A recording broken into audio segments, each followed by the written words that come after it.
Hey everyone, today we are looking at changing the fuel filter in a 2002 Subaru Impreza WRX. And this is a fairly simple procedure, but please keep in mind that anytime you're working with fuel, it can be dangerous. Fuel is obviously flammable, so be careful. And as always, if you are not comfortable in your own abilities, just pay someone else to do it. And a couple of the items that we're going to need are obviously our new fuel filter, a Phillips screwdriver, a flathead screwdriver, and a pliers or a vice grip. First off, just so you know what everything should look like, the fuel filter I got was a WRX. Part number was 33558, and this is what it looks like outside the box. Next step is to obviously locate the fuel filter. It is going to be located on the driver's side of the car, basically right in front of your brake master cylinder, right next to your intercooler. So the basics of this procedure are pretty simple. You're really just going to remove the fuel lines. There's a fuel line coming from the gas tank that goes into the fuel filter, and another line basically running out of the fuel filter that goes into your engine. So what we're going to do here is remove the clamps holding on both of those fuel lines. And then there's going to be a couple other lines that are actually attached to the side of the fuel filter where the fuel filter mounts in place, so you have to remove them out of the way as well. And then really the hardest part about this whole procedure is probably going to be removing the old lines.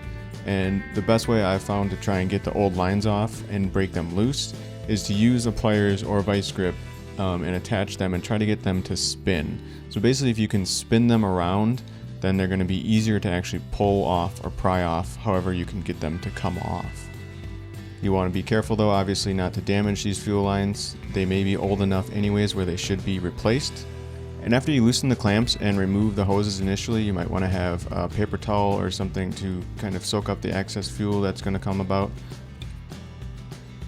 I'm going to show more of a top view here, and then you can see basically that I loosened up the clamp holding the fuel filter itself in place and pulled out the old fuel filter. And now you can see the old filter compared to the new one. It's always good to check your parts and make sure they look the same when you get a new part. So we're going to take those old clamps off and put them on the new filter. You should be able to reuse the clamps no problem. If you want to buy all new clamps, go ahead. And also note on the top of the filter, it is labeled in and out. So basically the in line is going to be the fuel coming into the filter from your gas tank. So that's going to be the hose coming closest to the firewall basically. And the outline is going to be running the fuel out of the fuel filter into your engine.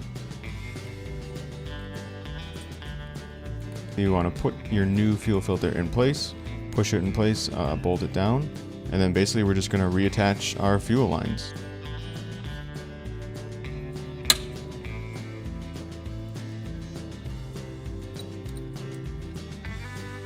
And again, here I'm actually just showing that one of my fuel lines did have a little tear in it, so I just decided to go ahead and get a new line right away. This one would have worked probably just fine temporarily, but I figured I could get a new line, why not do it?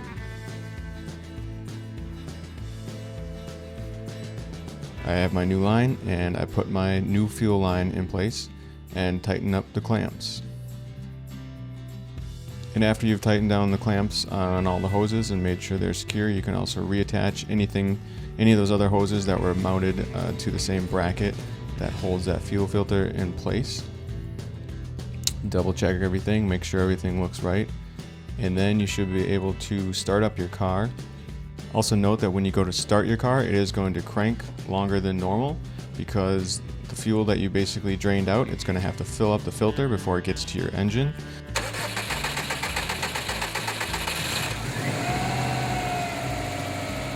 So when you go to crank your car over, it's going to crank over a couple more times before it starts. But I would be sure to have your hood open and crank the car over, and then watch everything. Once it starts and it's running, just check it over, make sure everything's running good, make sure you're not seeing any fuel or anything leaking anywhere before you do anything else. And that's about it. Like I said, it's a fairly easy procedure. If your car is having kind of a misfire, or if your car is throwing a check engine code, it's probably a good idea to change a fuel filter. I believe Subaru recommends that you change your filter every 60,000 miles.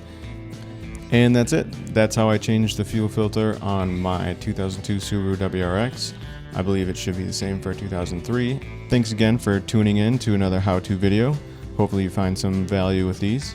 And hopefully you'll take the time to check out some other videos I got. If you like racing, if you're into cars, if you're passionate about motor vehicles, this is the place to be. The Boosted Films YouTube channel. Please share, spread the word, and leave a comment. If you have questions, go ahead, feel free to ask in the comment section down below. As always, thanks for watching.